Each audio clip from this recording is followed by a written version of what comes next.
to TaraChessAcademy, and today we'll be going over the game that Anish Giri played against Sting Loren in 2017.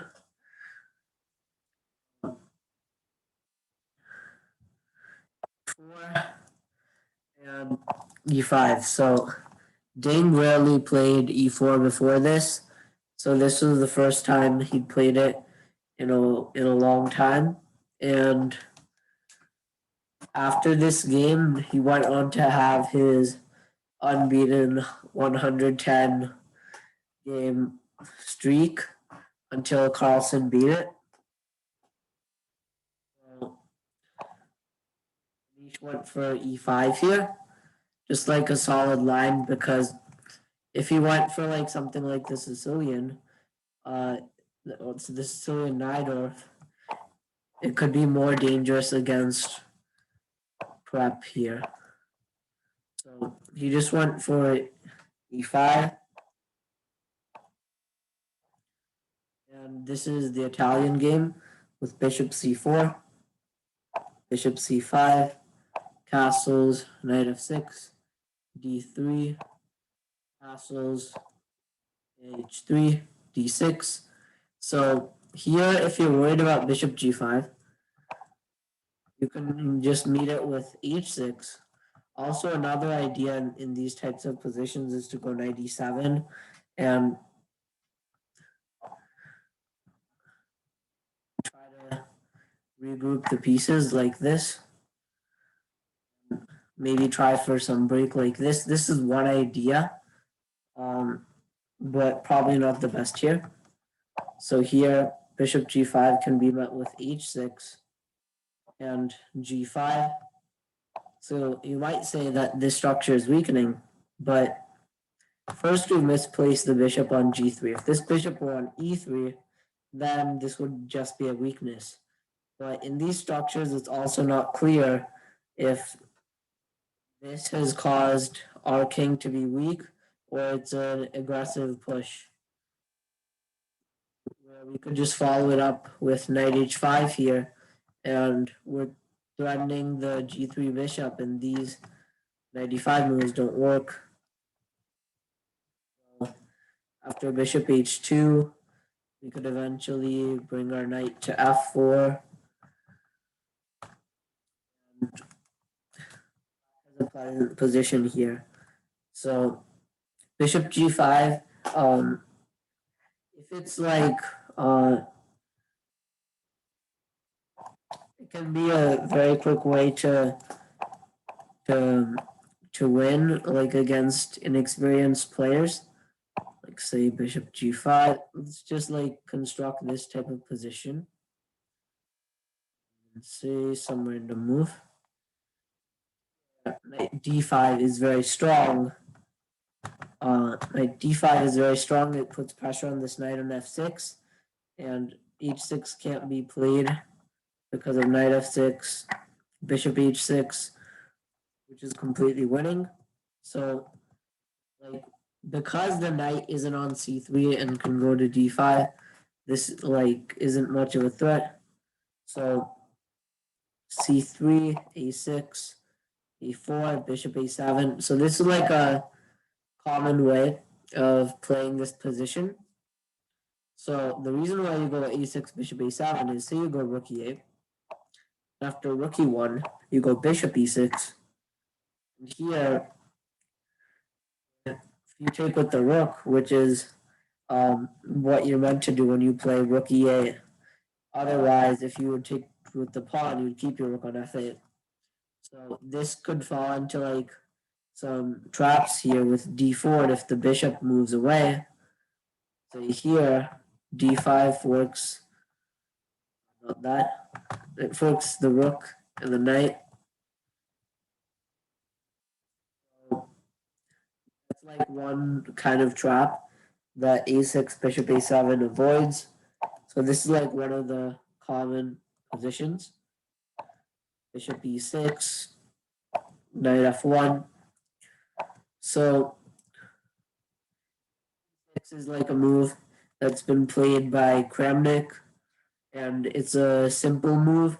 like there's not too many nuances. Like you can play like d6, a6, h6, all these moves like this, and you in any order really. So you have the F file open here, and Ding didn't go for b4 plans like now or in the whole game, so that kind of changes the whole game here. So most games nowadays go like b4 and probably then knight f1, like knight h5, f1 is a move. Like how these positions typically go, but the plan is to go knight g3. So like several good plans. So I'll give you like um seconds to pause the video and you can think about the plans here. So there's several good plans. It's not like the move that Anish played is like an only move or something like that.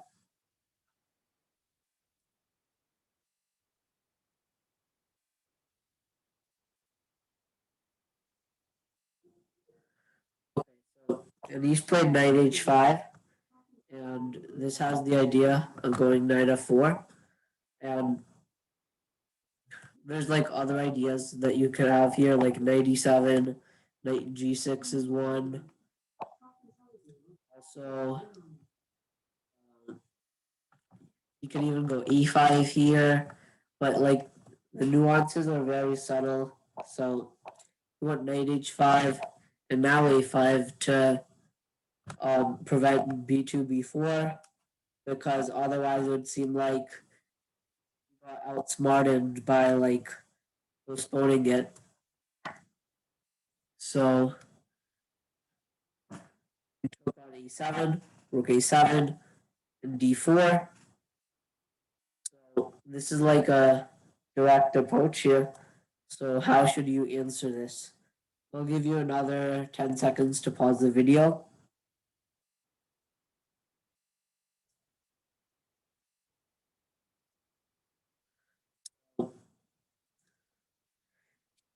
Each played queen f6, and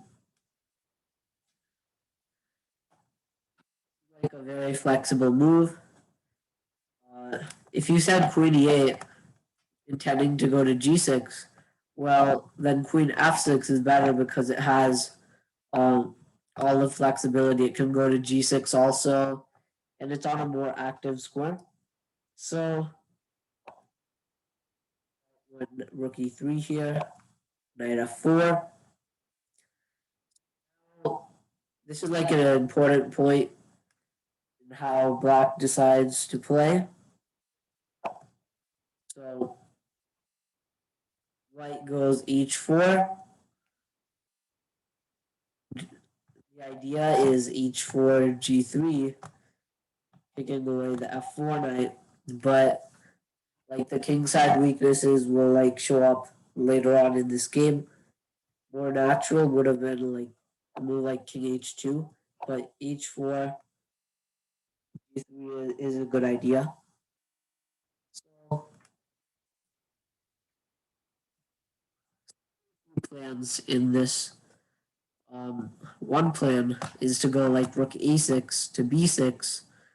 Um, Also, another plan is to go rook a8 and then double on the f file.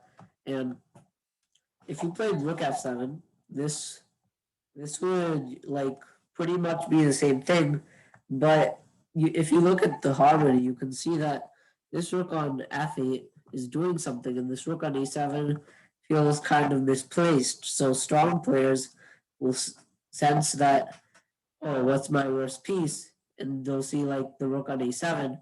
So they'll play rook a8. And this also has more flexibility here.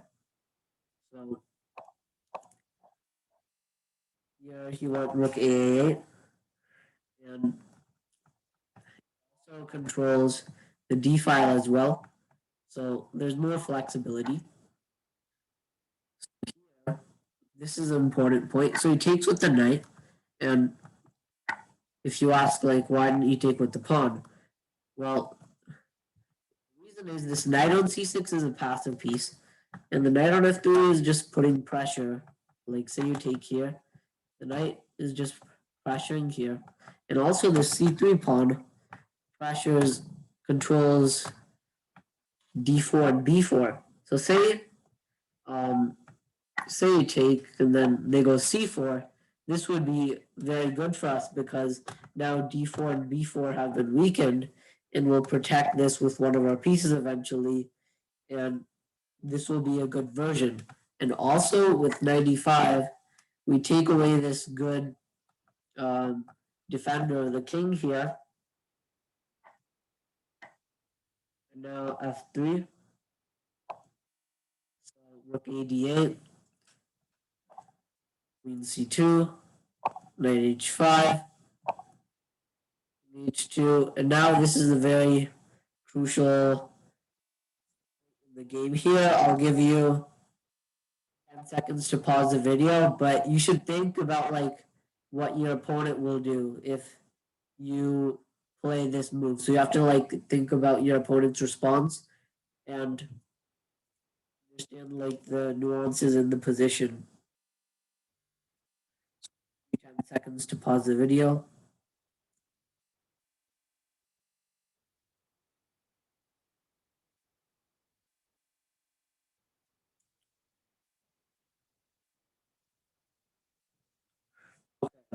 So here there's a few plans. So black is comfortable here. So black's first instinct here is to prepare for g5 while also keeping an eye on the d file here. But if you continue this way, like say queen f6 followed by g5, then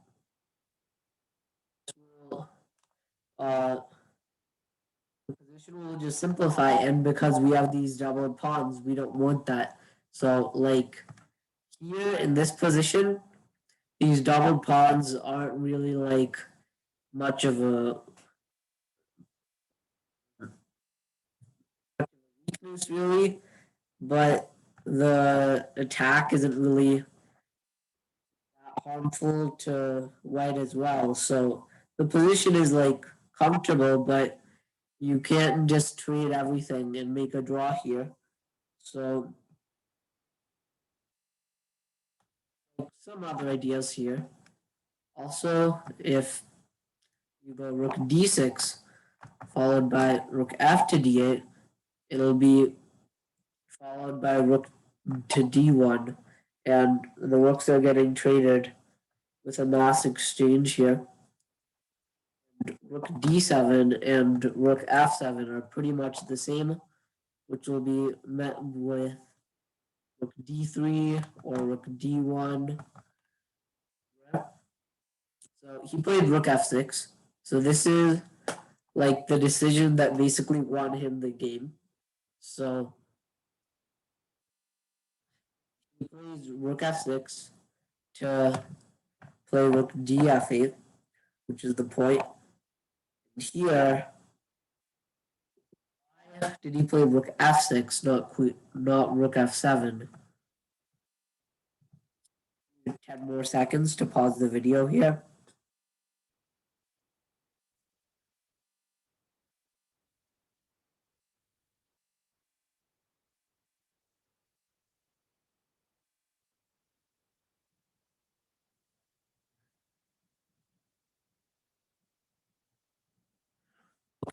So here, black played queen f7. Also, if you try to go for something like queen e8 and queen d1, g5, takes, king g2, g4, just be met with knight h2, takes, and queen g6. And even though black is better here, white should have enough to maintain the balance here.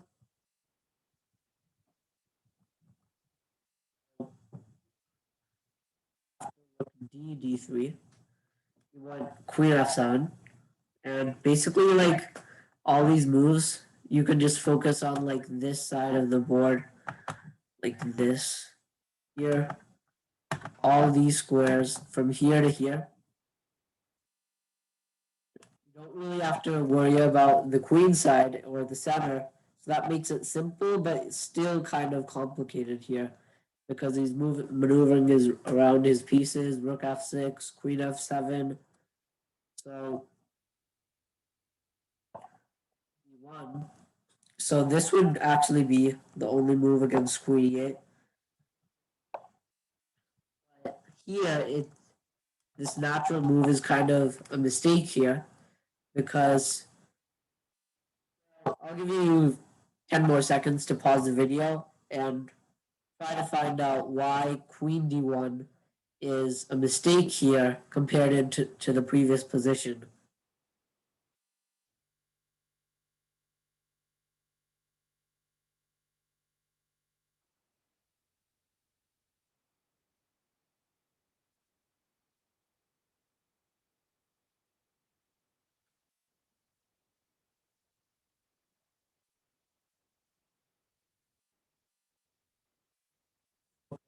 Here, the move is rook g6, and this kind of introduces the idea of a sacrifice on g3, and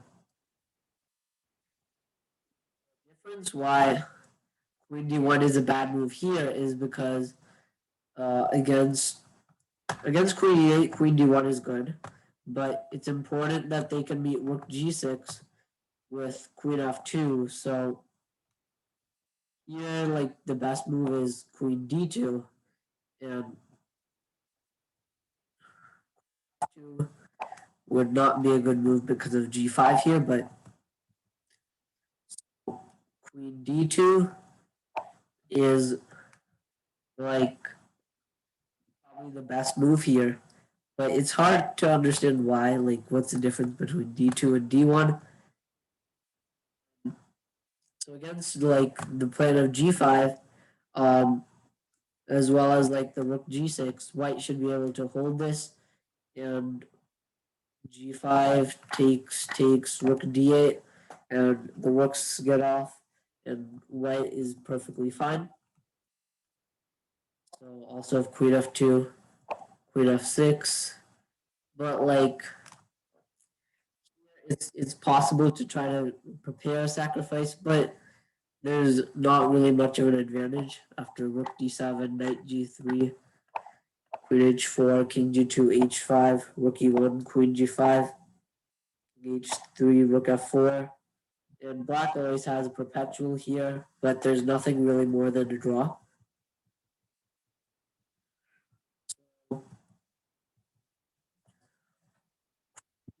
Is a mistake because the queen can't go to f2 against rook g6. So queen d1 and rook g6, queen e1, protecting the g3 pawn.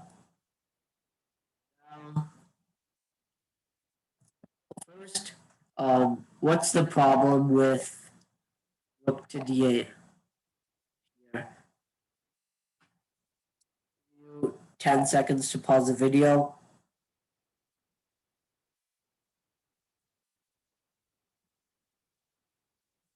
The move here against rook d8 is knight captures on g3. Knight captures on g3 will be met with queen to f4, which is a very strong move. After rook f8, king f8, queen e1 is the best move. Queen d8 can just be met with king f7, queen d7 with king g8, and the king escapes all the checks here. The critical move that we should see is queen e1. So here, there's a nice tactic because the queen is overworked. It's guarding the knight and the rook. So we can go rook captures on g3, and queen captures on e5. And in this endgame, we're actually a pawn ahead. So, and also queen e5 can be met with queen f2 and then queen f3 or something like this. This line is good for black here. So also rook d7 can be met with queen f6 with knight g3 on the next move. What's the move here after queen d1? Rook g6, queen e1. Yeah, what's the move here actually? I mean,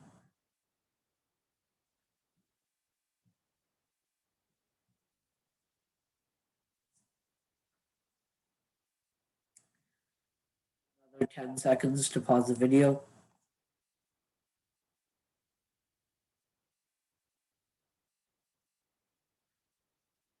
Okay, so the move that he played here is queen e7, and this is like preparing all these sacrifices. Like here, these sacrifices don't work because say you go queen f4 now, this rook is protecting this, and it can be met with king h3.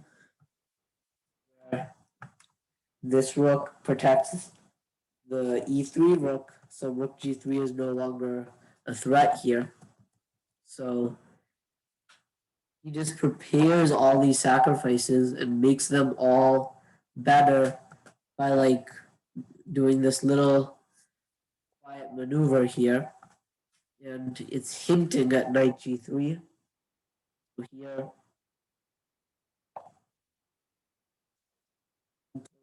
king h3 because he wanted to protect h4 and he wasn't really able to stop the sacrifice. So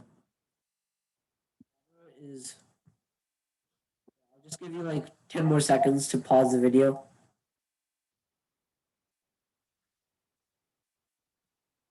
Is queen f2 where rook g3, knight g3, queen h4, king g2, queen g5, and the rook can swing over. Here, like rook can swing over f6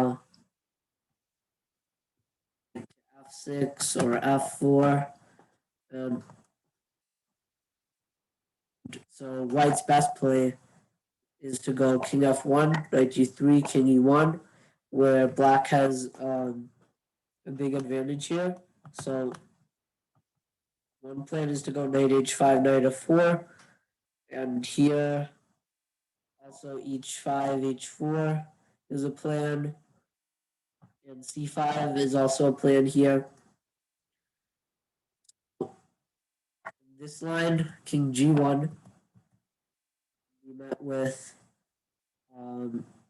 knight g3, and king g2 doesn't work because of queen h1, king g3, rook f6, queen h2, rook g6. Yeah, and this is going to be here.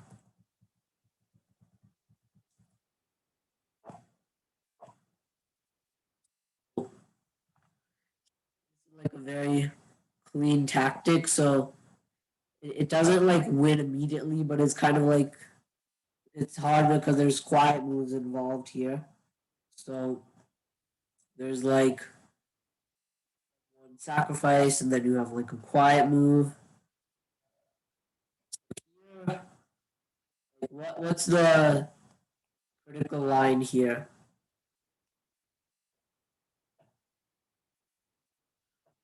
10 seconds to pause the video.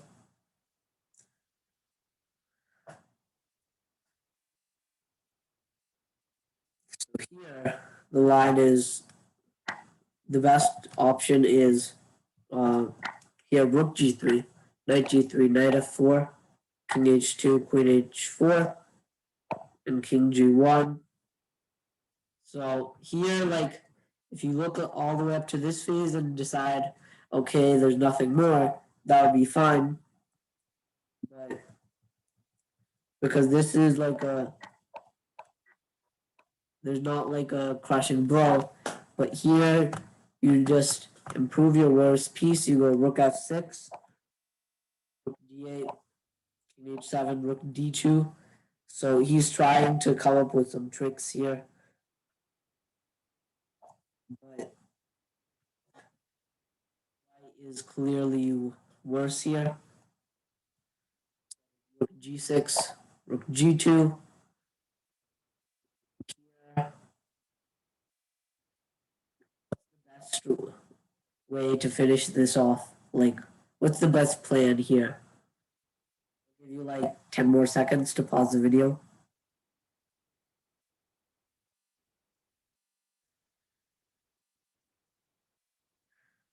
So here, the best move is, like, one of the plans here is h5. Also, queen h3 should be considered, as it is threatening mate in one. But the problem with queen h3 is they can go rook h2, and rook g3 can now be met with king h1, where the queen, um, like, we'll look at this in another line where this works here, but there's a difference. And also, if queen g3, rook g3, this is very good for white, but black might have some compensation. So here, I played h5, and there's no need to win back the exchange, but it's already possible to do it like this, which would also win very easily.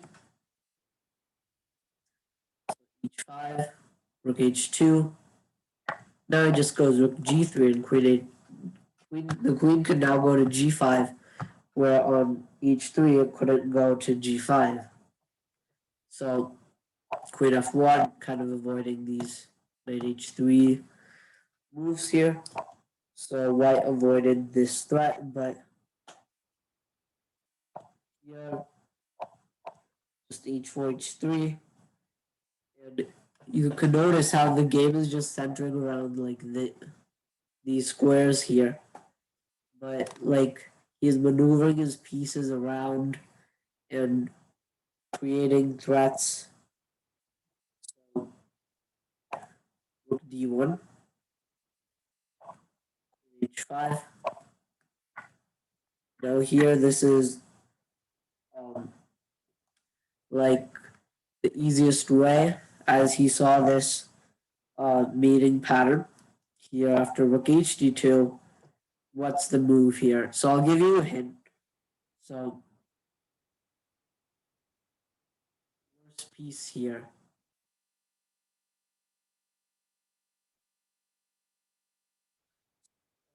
Your worst piece is the king. The king's not doing anything here, and now because the queens have been traded off, the king can go forward with king h6, d8, and the g pawn will eventually storm forward. So here he didn't go g5 first because there could be like some kind of draw here, but knight g6 is fine with a winning advantage. But king h5 is probably best, and that's what he played, bringing his king closer. Now he goes rook g1, and here, at this point, what did he play to make his opponent resign?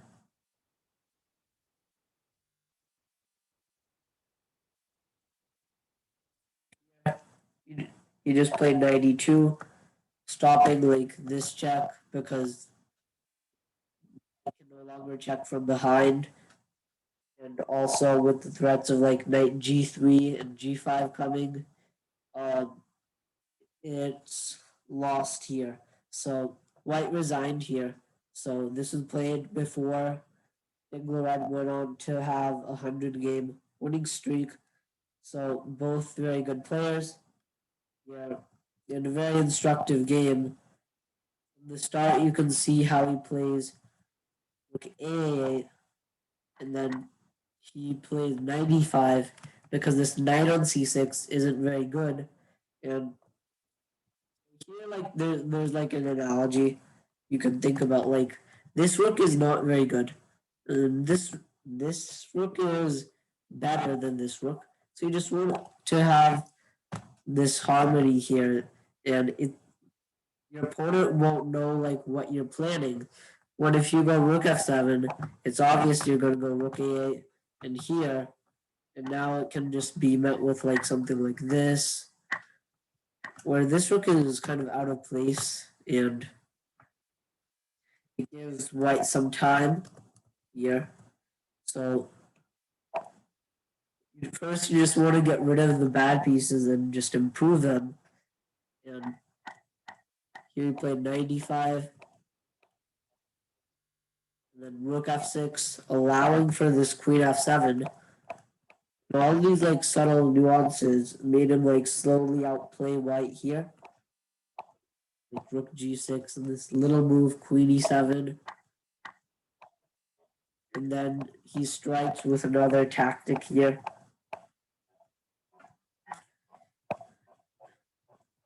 And then he activates his pawn here. And then he activates the king. Basically, all his pieces are activated here. So this is like a very good game. And I'll see you next time. Bye.